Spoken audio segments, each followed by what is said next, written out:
ভেনেজুয়েলার president Nicolas মাদুরোকে মার্কিন সামরিক অভিযানে গ্রেফতার করা হয়েছে। এই পদক্ষেপকে সমর্থন জানিয়েছে ইসরায়েল, আর্জেন্টিনা, কানাডা ও ইউরোপীয় কয়েকটি দেশ। তবে রাশিয়া, চীন, ইরান ও কয়েকটি লাতিন আমেরিকার দেশ এটিকে আন্তর্জাতিক আইন লঙ্ঘন ও আগ্রাসন হিসেবে নিন্দা করেছে। ঘটনায় বিশ্ব রাজনীতি স্পষ্টভাবে দুই মেরুতে বিভক্ত হয়েছে।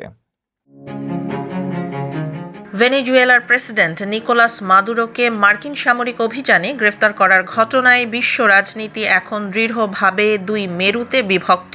যুক্তরাষ্ট্রের দাবি, মাদুরোকে মাদক পাচার, অর্থ পাচার এবং সন্ত্রাসবাদের সমর্থনে অভিযোগে আটক করা হয়েছে। এই পদক্ষেপকে সমর্থন জানিয়েছে কিছু দেশ ও আঞ্চলিক সংস্থা, যেখানে ইসরায়েল, আর্জেন্টিনা, কানাডা, আলবেনিয়া ও কসোভোর মতো দেশ সরাসরি যুক্তরাষ্ট্রের অবস্থানের পাশে দাঁড়িয়েছে।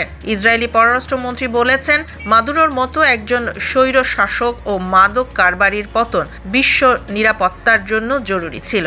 আর্জেন্টিনার প্রেসিডেন্ট হাভিয়ের মিলেই এটিকে ভেনেজুয়েলার মানুষের জন্য মুক্তির নতুন সূর্য হিসেবে অভিহিত করেছেন।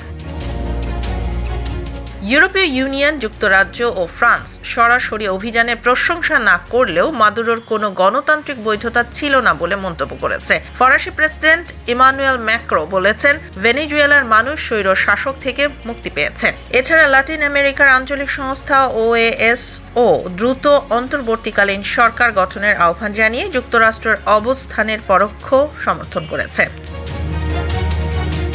অন্যদিকে রাশিয়া, চীন, ইরান, কিউবা ও উত্তর কোরিয়া এই অভিযানকে আন্তর্জাতিক আইন লঙ্ঘন এবং সশস্ত্র আগ্রাসন বলে নিন্দা জানিয়েছে। ব্রাজিল ও কলম্বিয়াও সার্বভৌমত্বের প্রশ্ন তুলে যুক্তরাষ্ট্রের পদক্ষেপকে সমালোচনা করেছে। মাদুরো গ্রেফতারের পর বিশ্ব রাজনীতি এবং কূটনৈতিক পরিমণ্ডলে উত্তেজনা ও দ্বিধার সৃষ্টি হয়েছে, যা ভবিষ্যতে ভেনেজুয়েলা ও আন্তর্জাতিক সম্পর্কের জন্য বড় প্রভাব ফেলতে পারে।